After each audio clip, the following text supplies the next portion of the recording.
At sa ibang balita, tonelada na namang mga campaign material ng mga politiko ang pinagbabaklas ng MMDA. Pero sa halip na itapon, i-donate nila ang mga ito para ma-recycle at maging mga bag at basket. Para po sa Super Radio sa 24, nakatutok si Luisito Santos ng DZWB. Abot na sa 7 toneladang campaign materials ang nabaklas ang Metropolitan Manila Development Authority sa kanilang Oplan baklas simula nitong Pebrero 9.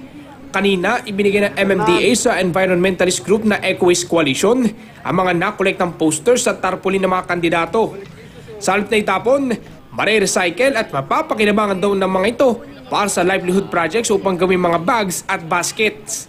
Dadalhin ang mga binaklas sa campaign material sa Payata sa Quezon City, San Mateo Rizal, Caloocan, Malabon at Cavite.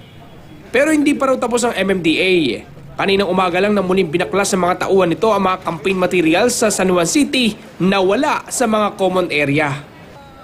Para sa Super Radio sa 24, Luisito Santos ng DZWB, nakatutok 24 oras.